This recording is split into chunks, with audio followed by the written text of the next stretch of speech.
Aha, you're still there, we're still here. It can mean only one thing. It's still the Advice Show live from the Tower of Power here at Simplybiz Studios. And we're going to crack on apace. Coming shortly, a special session looking at cash in the advice process. What could and should advisors be doing with their clients' cash? And we're also going to focus a little bit on the efficiencies that can be generated through technology, some of the latest trends and developments later on as well. However, now we are going to get stuck into all things retirement. And I've changed the crack team. Out have gone the investment guides and in have come the retirement experts. We've got none other than Gavin Jobson-Wood here from Scottish Widows and Andrew Tully from the mighty Retirement Advantage. Gentlemen, welcome.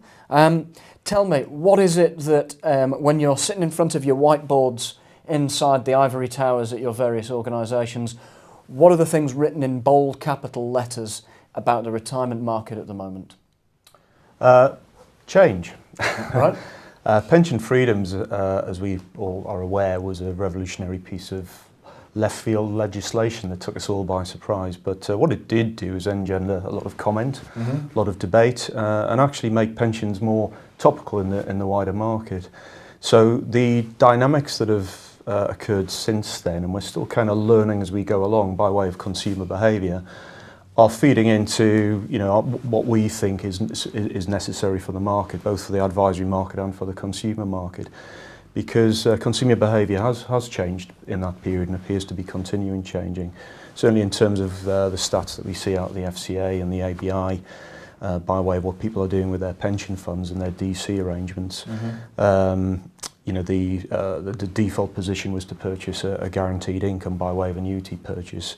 Whilst that's still relevant for a significant number of people, it seems that the growth and popularity of flexible access solutions is a huge feature of the market, and one that we're adapting to. Of course, drawdown products were already in place, but I think going forward, the industry has a responsibility to actually be more innovative to meet the demand and also think about how consumers are best served by retirement products going forward.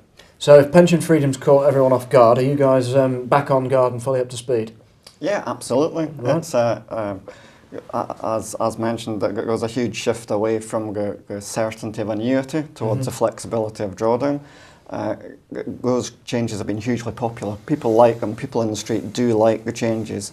But equally what we have to face is that at the top end, if you've got £500,000 or £1 million, doing drawdown is relatively, and I do use the word advisedly, but relatively straightforward. People have got other assets, they've got the ability to manage downturns in the market. People with smaller pots, 100,000, 200,000, traditionally would have bought an annuity, and now they're going into drawdown. And that means they face a number of risks as they go through retirement that they wouldn't traditionally have done.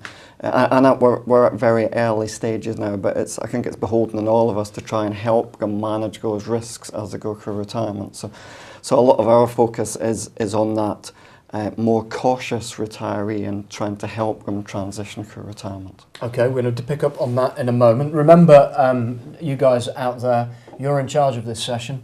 I want steam rising from my fruit-based generic iPad. Oh, sorry, down here. Others are available. And let us know what your thoughts are and what your queries and questions are around all things retirement market. The cautious investor. Where do they stand, and what are the best approaches that you're seeing to dealing with them? The kind of person who ultimately they would have had an annuity. Yeah, I mean, I completely echo Andrew's points. All I would say, however, in addition, is it's obviously case dependent or client dependent, because the size of the pot may only be, in terms of their pension assets, may only be a component of their overall wealth, and they may have other assets that they can utilise within retirement income purposes. So I think flexible access has clearly caught the attention of the wider consumer.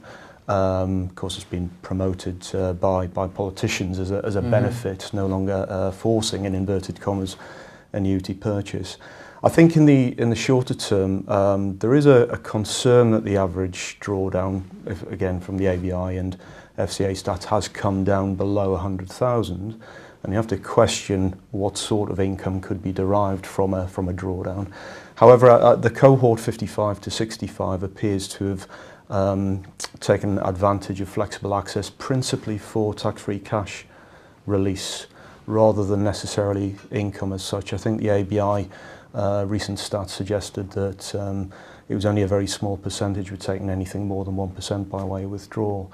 So tax-free cash withdrawal perhaps still continuing to work with ultimate retirement some way down the line. So I think there's been a lot of that activity in the market, and clearly traditional pension arrangements, which were accumulation only, advisors were seeing the need to transfer those funds where that requirement was, if the consumer had that requirement, into a product that could facilitate tax-free cash release, drawdown product, for example. But going forward, notwithstanding that particular phenomenon, I think, to echo Andrew's point, there's still, I think, a requirement for providers to increasingly look at solutions that would fit a client with a more cautious outlook. Now, that might involve re-education on annuities. We're not saying annuities are bad, they've got bad press. And I think any consumer research that I've read, if you use the word annuity, then you see a poor set of results from consumers. If you use the word guaranteed income, then it lifts the popularity. Yeah. It's because the A word has got such bad press. So they still have a part to play, and I think a re-education piece there and perhaps some innovation around annuities. And in the drawdown space, I think it's really looking at investment solutions and appropriate investment solutions for those in drawdown. Both providers have a part to play there, looking to see if there's a different investment solution that we could consider that's more appropriate for drawdown, perhaps dampening volatility, because we all know about the, hopefully we're all aware of the impact of too much volatility being detrimental to sustainability of withdrawals, to providing better guidance to advisors and consumers around sustainability of withdrawals, not just at outset, but also as part of the review process going forward. Is all this freedom a good thing for a financially illiterate marketplace? I think that's a very good question that we probably won't know the answer for 25, 30 years, to be honest. Mm-hmm. At this moment in time, people like it. People generally seem to be acting sensibly.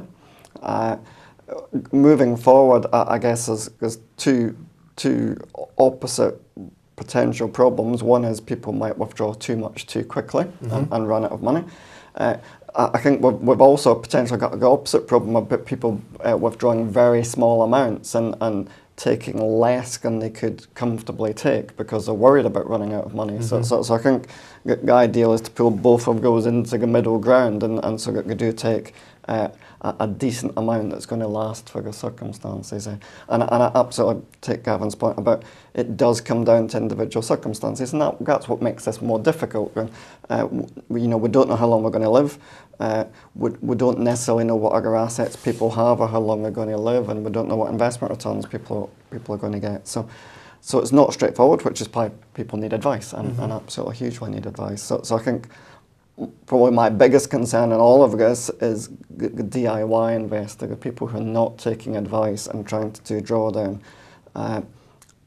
Some of these risks, some of the obvious risks they'll be aware of, but there's a whole bunch of underlying risks, the risk of not just investment return, which people will understand, but if you're taking an income, the order of that investment return, and people don't necessarily know that on the street. So things like that, if you're doing it yourself, these are big risks that people will face.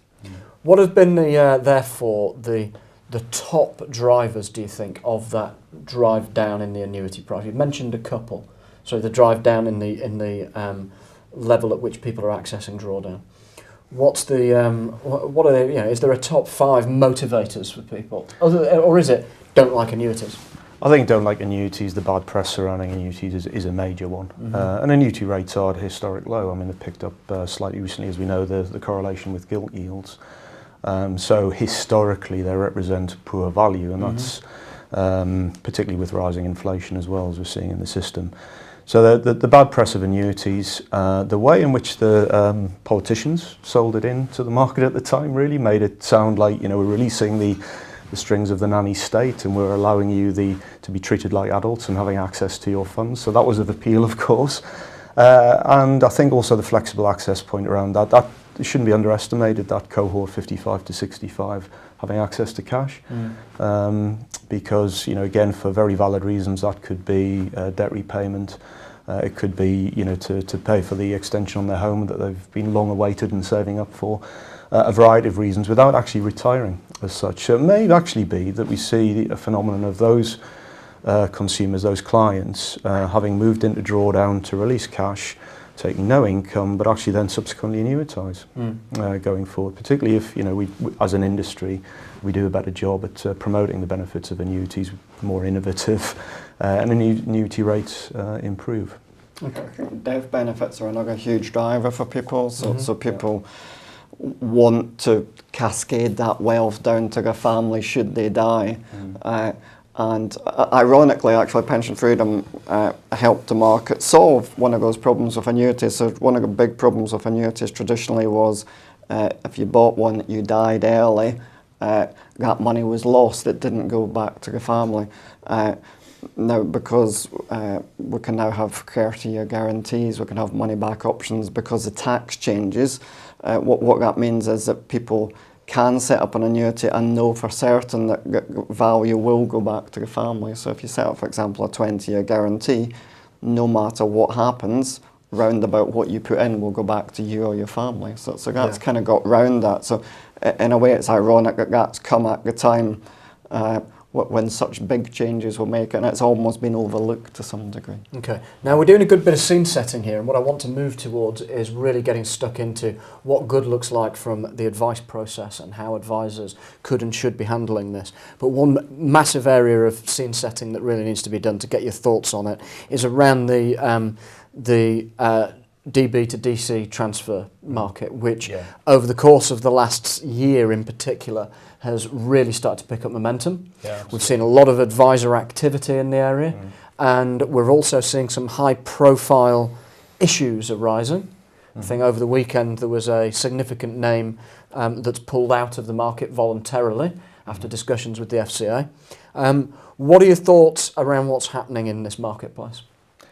Yeah, well, it's hugely topical. I mean, we're presenting it at Scottish Widows. It's a subject matter we're presenting on at the current Simplybiz LDE events, that of DB advice and giving advisors an indication of both the rationale for the growth in the market and an increase in demand that we're seeing, but also the issues that they ought to consider when at least having conversations with clients, whether they're qualified as a pension transfer specialist or not. But yes, it is another phenomenon. Two factors have principally led to the growth in demand for advice and guidance, and they are, as we said, pension freedoms and the popularity of flexible access, which are becoming better known by the population as a whole, and advisors have things like tax-free cash and access to possibly a better value of tax-free cash for debt repayment, death benefits, as Andrew mentioned, which may be superior, particularly when it comes to passing wealth down the generation compared to the DB. So there are a number of reasons. So pension freedoms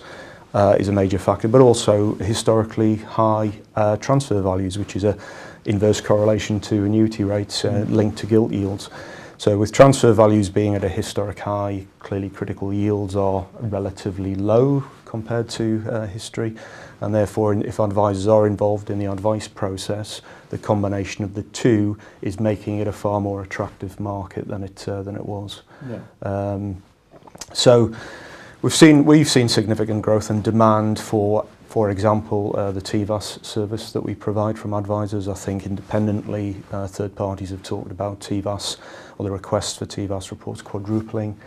So it is hugely topical, but in terms of the controversial aspect of it, clearly the FCA are absolutely 100% right, and they would be, wouldn't they? Why wouldn't they? Otherwise, whilst we know the landscape has changed with the introduction of pension freedoms, it's still crucial that we consider the guaranteed income payable by DB in the context of everything else the client has. And I think a recent DWP report, in fact it's the green paper that's out at the moment, some statistics in there which were noteworthy in this regard, is that the average DB pension in payment is £6,000, and the average pensioner income £7,000, and the average pensioner income is 16,000. So if you have a client who has no other assets that they can call upon, you know, ISA portfolio, and the DB pension provision, if it is the average of £7,000, then actually that's a hugely significant guaranteed income as part of their retirement planning that would have to be, you know, the case for transferring would have to be absolutely watertight if that person was thinking of moving out. Andrew, I don't know if you were watching our previous session on the wider markets. John Husselby made a comment that it's personal finance, with the emphasis should be on the personal. And I think is this marketplace probably the best example of where advisors should be making sure that that focus is there? I think it is, yeah. I mean, from a individual customer's point of view, the increases that we've seen in transfer values are undoubtedly attractive to people. They were maybe getting a figure put in front of them a few years ago, and they're now getting double that amount put in front of them now. And actuaries, you know, we can argue that that's still a fair value and things like that, but to a customer, that's a massive amount of money suddenly being put in front of them. So it must be more attractive, and I guess from an advisor's point of view, it's to try and take that emotion out of things and say, actually, okay, that's a much bigger value, but what are you going to get for it? And what you're able to buy might be less. The investment environment we're in might be lower than it was a few years ago. But at first sight, you can absolutely understand why people are attracted. They're being given what sound very nice figures. Yeah. Okay. Now then, I know that there's hundreds of you out there watching, but you're strangely quiet on this topic. So I want to get some questions in from you, please, so that I can put these guys under the microscope. If you know absolutely everything there is to know about this marketplace, then that's fantastic. If not, now's your chance. Ask those questions in, and they will magically appear in the room for me to put to the team. That's my challenge to you, gents. We've done the sort of scene setting, but what's the examples of best practice that you're seeing? Advisory firm, with or without permissions in the DB space. What does good look like, and what is it that you see as the best practice available?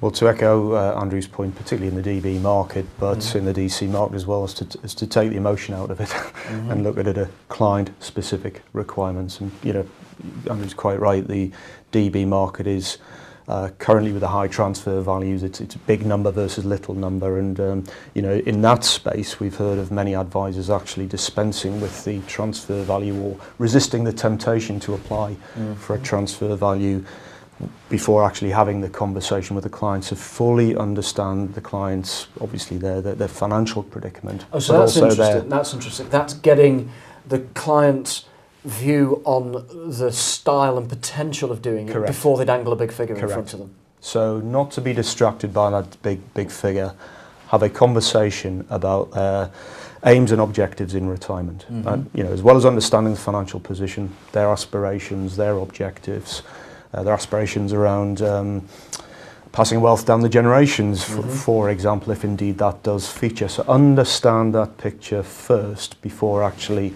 applying for the transfer value, because you know, as we've already said, with transfer values being as high as they are currently, that can emotionally appeal. Let's face it, the human emotion of greed. You know, a big figure rather than the seemingly little figure of the deferred pension of £7,000. I do like a client-facing financial planning tip. I like that one. In the DC marketplace, where you've got the clients who are coming in saying, "What should I be doing? Should I be annuitising? Should I be going into drawdown here? Help me out." What does good look like? What are you seeing as best practice? I think a lot of it is trying to bring home some of these risks to people. So I think using cash flow modelling is a fantastic tool to show people and potentially stress testing that model as well. So if you do want to take X thousand pounds out for the next few years, and there's a 20% drop in the market or whatever figure we like to assume,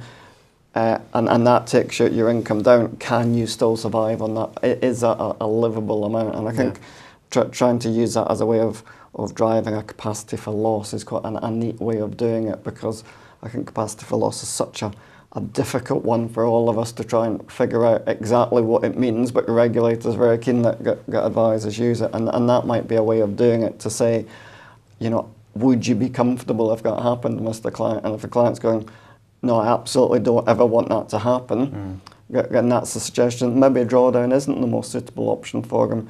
And I think we also have to remember that it doesn't need to be annuity or drawdown. There are a huge range of things. We've got new hybrid options coming into market that allow you to do drawdown and annuity within one package. You can obviously easily buy a drawdown and an annuity. So I think we need to get away from that two extremes scenario. It doesn't need to be this one or that one. We can sit in the middle somewhere along the line. And I guess on the drawdown side, it's thinking about volatility control, particularly if people are taking an income, to try and just mitigate risks, but particularly for these people with smaller pots. Okay. The previous session on the markets, we naturally gravitated a lot towards the impact of the election and how that has or hasn't played out in market movements. Yeah. Obviously, any election and change in government has an impact on pension legislation in particular. Yeah. Is there anything as a consequence of last week's shenanigans that you think is going to be particularly relevant to the retirement market going forward? Well, I can only speak from the point of view of the consensus that appears to be coming out of the press that I read over the weekend. So this isn't a Scottish Widows view, this is a personal view based on what I've read, but it does appear that given the challenges that Theresa May has on her plate at the moment in terms of forming a coalition government, clearly Brexit negotiations in the very short term, then pensions legislation, any radical changes to pensions legislation is down the list of priorities. So, you know, thinking there about tax relief, for example, which I think has certainly been on the radar for some time, and I think that's well documented, a change to, for example, higher rate tax relief to perhaps a flat rate, which was talked about. I think that's been pushed back on the agenda, is what I'm reading, and it also... So Hargreaves Lansdown are going to need a different marketing campaign? Quite possibly. Quite possibly. So there is that, and the other aspect that's being mentioned is the state pension and the triple lock. You know, any changes or proposed changes to that is again one that's possibly been pushed back in terms of the order of priority. I think we're all aware, you know, the ageing population, the challenges that we have as a society to maintain all welfare benefits, of which the state pension is a significant component. And the triple lock was certainly something that in the Tory manifesto, if memory serves me right, they were talking about reviewing. But again, the consensus appears to be that that'll be pushed back because there's no political gain in inverted commas fiddling about with it in the short term. And it is something, you know, again, that's out there way beyond the 5-year Parliament. Great analysis. Andrew, Jane Hodges has been in touch and asked a much more interesting question than mine, which is, how would you steer people in terms of choosing types of investment or a product that is specific to decumulation rather than accumulation? Okay. So I think looking at, on the investment side, I presume the question is, so I think there are two distinct aspects. One, when you're taking an income is a fundamentally different position to when you're not taking an income. So if people are just taking tax-free cash, parking the rest, an investment strategy can be very similar to it was pre-retirement. But I guess still being aware of the fact that at some point you might be wanting to cash in, so you might wanting to be gradually de-risking as you're getting older. Once people are taking an income, then I think it's a fundamentally different situation, and that was when I was talking about a lower volatility fund. And there's various different strategies that could be used there. So to try and get around the whole sequence of returns issue, we could just park a couple of years worth of money in cash, for example, which is what quite a lot of advisors do. Try and withdraw from that cash pot and then top up the cash on a regular basis. I guess the difficulty of that is that the overall yield is lower because you've got a certain amount of money sitting in cash, which is obviously earning nothing at the moment. The alternative, I guess, is, or what could be used in combination is a lower volatility fund, and the concept there being that hopefully you never hit the lows, so you're never cashing in units at the low point. And so sort of strategy of that. And I guess the other way is partly annuitising. So if you partly annuitise to cover the essential expenditure, then your investment strategy can be a bit more long-term on that basis. Okay. There's another question here from Jane Gavin, and it's got a great assumption in it. Right. How should the large providers be helping the FCA in developing better tools than the currently flawed TVAS requirement?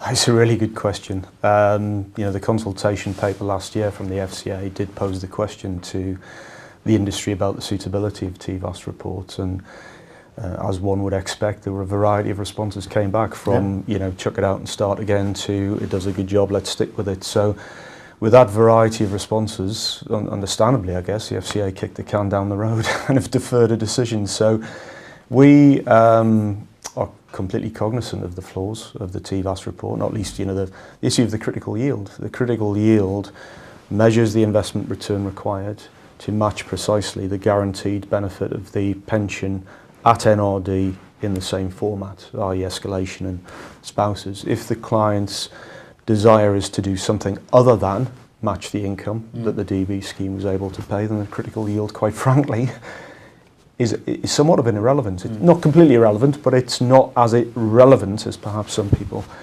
place on it. So, there are flaws with the current TVAS report. I think there's two things really. It's feed into any government debate, any further consultation paper, to make sure that we provide in-depth analysis based on our experience as well as our views. But it's also the current TVAS reports, ensuring that they are as comprehensive as possible.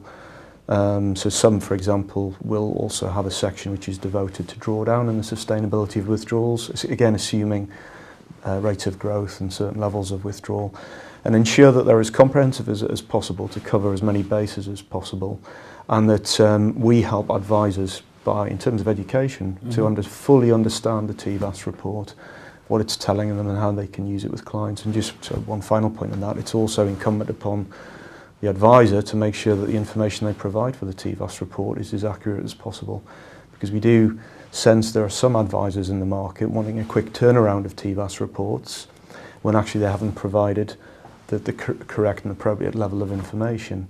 And it's the old adage, you don't put the correct information in, you don't get an accurate report out. So we have a part to play, and as do advisors.